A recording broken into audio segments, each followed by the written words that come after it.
So the other day, a client of mine said, I don't know about this self love thing, Darcy. If I did that, I would just only ever do what felt good, like in the moment, and I'd probably eat the sundae every night.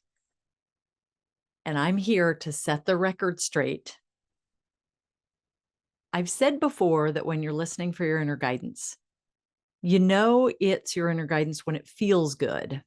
And I mean that in terms of like what sits right with your soul or gives you an emotion that feels uplifting or positive or powerful.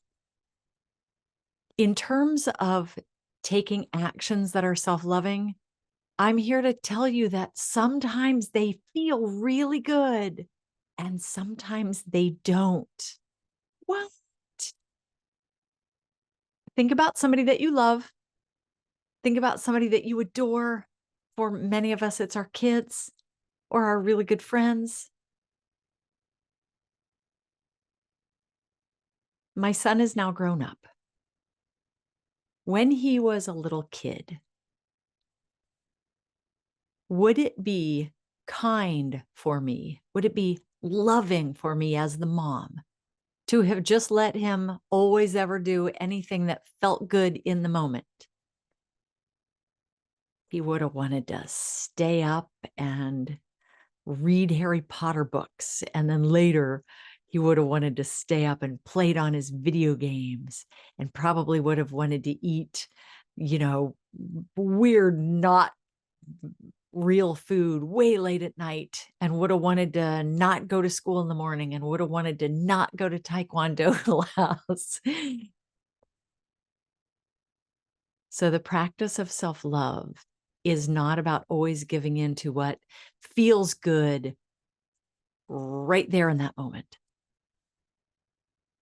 Remember that self-love, you've probably heard me say this before, is about honoring the sacredness of your own soul. It's about holding yourself as precious and lovable and valuable and worthy within your own heart. It's about treating yourself with the same kinds of words and actions you do with someone that you really love. So my response to my sweet client was, oh yeah, so not like that.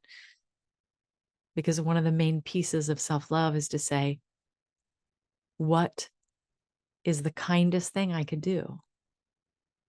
If I chose to be kind to me, what would I do right now? Now, here's the weird thing. Sometimes it probably is going to be loving to you to eat that sundae or have that glass of wine or whatever is the thing that sometimes you go, I'm not supposed to, I'm not supposed to, I'm not supposed to. Now, if you have an addiction that you are trying to really cut out, then don't use that example. But there are times when the loving thing isn't always to mush doggy yourself. Sometimes it feels so good. Sometimes you will get the message to yes, to sleep in or to stop working hard on the thing. But sometimes you're going to get the message that it is time to hold yourself accountable, to do the scary thing, to do the hard thing, to say, no, this is not the day for you to sit around and pout and not get it done. It's the day to get some action step in. The beautiful thing about the principles of self-love practice that you've heard me talk about is one of them is about using your own inner guidance as your highest authority. When you're doing your own inner wisdom as your highest authority, you have this beautiful flow where sometimes to practice self-love, you get to do what you know is going to feel good. And other times it's just the opposite. Now, if you're used to what so many of us are used to, which is constant self-criticism, mush doggy, gotta wrestle everything to the ground, sometimes the thing that's going to be super uncomfortable for us isn't the like, yes, you have to work hard today, because we're kind of used to that. And sometimes working hard, taking some effort is self-loving. Sometimes what's going to be self-loving is the thing that goes, "Take it easy today. Go go walk outside, take your shoes off and walk around in the grass. Go wander around if you have any water near you." I'm often wandering around near the Gulf of Mexico. It's awesome. Sometimes self-love is gonna feel really good in the moment and be beneficial long term.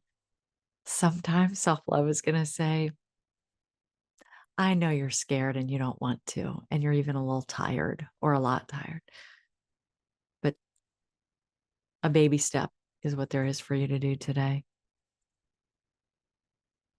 My name is Dr. Darcy Lord, and I'm a self-love expert. And I know that self-love can not only help transform the world, but it can literally help you make those changes you've been trying to make for a long time. Be kind to you. Listen gently for the voice of inner guidance. It is always there and it will never serve you wrong. Down below, I have a PDF report of the 5 principles for self-love practice. It would be my honor to give that to you for a gift. So you just click on that and read over those and put them into practice. You deserve a life of great good. You deserve to be happy. You deserve to move on your soul's calling. I'll see you next time.